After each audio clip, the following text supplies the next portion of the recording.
more and more families are raised by a single parent, and in most cases, that's a single mother. And so a women's economic agenda is critical for those children. It's also critical for the American economy, because when women succeed, America succeeds. This is a theme we're going to spend a lot of time talking about. We're going to talk about women in the American economy and their success. And here are three of the principles that we need to talk about. America's success is dependent upon the success of women because women are a major part of our workforce today. And they're a major part of the poverty issue in America.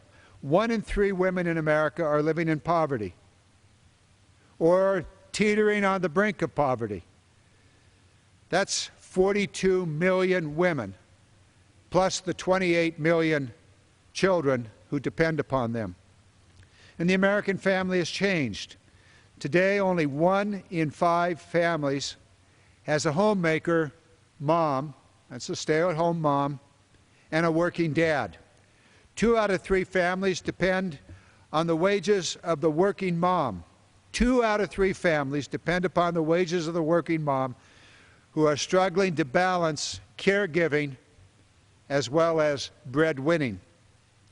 The average woman continues to be paid just 77 cents for every dollar that a man working in the same job, the same skill sets, and the same amount of time at that job earns.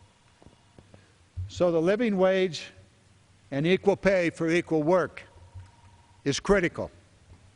The average African American woman earns 64 cents compared to a man doing that same work. And an average Latina earns 55 cents. This is a huge problem for those individuals.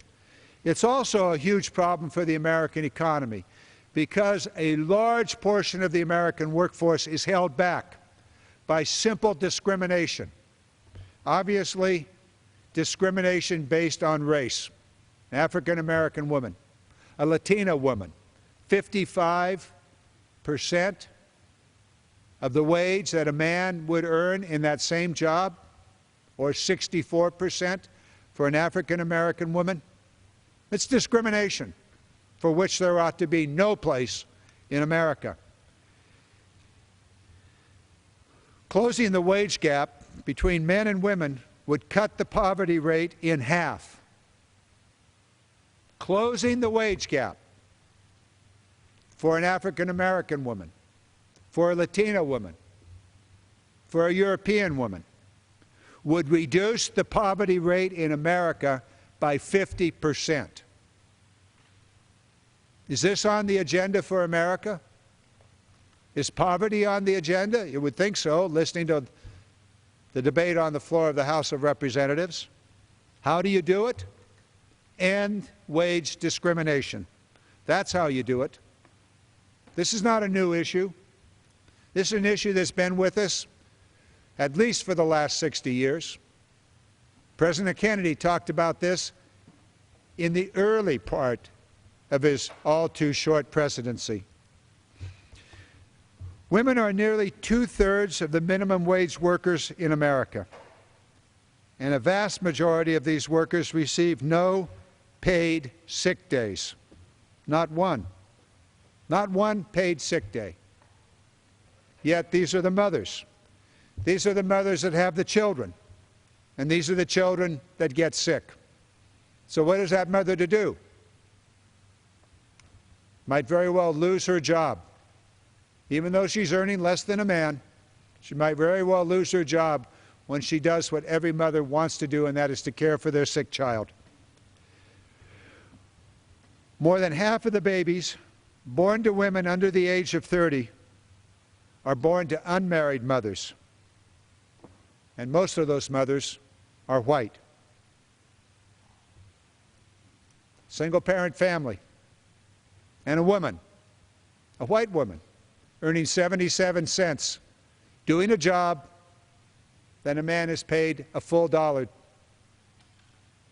There's something wrong with this.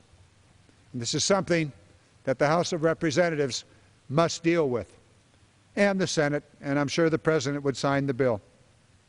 Nearly two-thirds of Americans and 85% of the millennials believe that government should adopt to the reality of a single-parent family and use its resources to help children and mothers succeed, regardless of their family status. An overwhelming 96% of single mothers say paid leave in the workplace policy would be the most help to them. And 80% of all Americans say that the government should expand access to high-quality, affordable child care. A living wage, equal pay for equal work, paid family and medical leave, and affordable child care. This is an agenda. This is the Democratic agenda. This ought to be the Republican agenda, and it surely ought to be the American agenda, because when women succeed, America succeeds. Three things that have been on the agenda for America for a long time and that are obviously not yet done. A living wage. This is the minimum wage issue. This is swirling around the congressional debate. Should there be a living wage, a minimum wage of $10.10 for every American? What would it mean to women? It would mean that half of the women in poverty would no longer be there.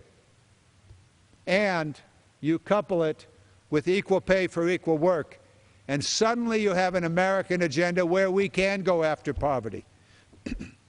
When the great debate about equality of opportunity in America is addressed, where the equality and the wage disparity is addressed, where we can make some real progress in dealing not only with poverty, but also dealing with the well-being of our children. We're in America where 1 out of 4 American children go to bed hungry. You want to deal with that issue? Then you deal with a living wage and the minimum wage issue. $10.10, which is actually just about equal to what the minimum wage was when Ronald Reagan was governor of California, long before he became president. And then you pay equal for equal work. This is an agenda that ought to be the American agenda. And here's a little bit more on it. The challenge, the gender pay gap. The gender pay gap, where an African American woman earns 64%, or 64 cents of what a male would be paid for that same job, where a Latina earns 55 cents for what a man would earn during that same job, and where on average across this nation it's 77 cents. The gender pay gap, the Paycheck Fairness Act, House Resolution 377. Raise the minimum wage, House Resolution 1010, which, by the way, ought to be $10.10. These bills are introduced. These bills have strong Democratic support. These bills are not heard in those committees that our Republican colleagues control. It's time. It's time for these bills to be taken up. It's time for America to end the gender pay gap with H.R. 377. It's time for the minimum wage to become once again equal to what it was in purchasing power when Ronald Reagan was governor of the state of California in the 1960s. H.R. 1010, $10.10 an hour for every worker in America, wherever they are, whether they are a woman or a man.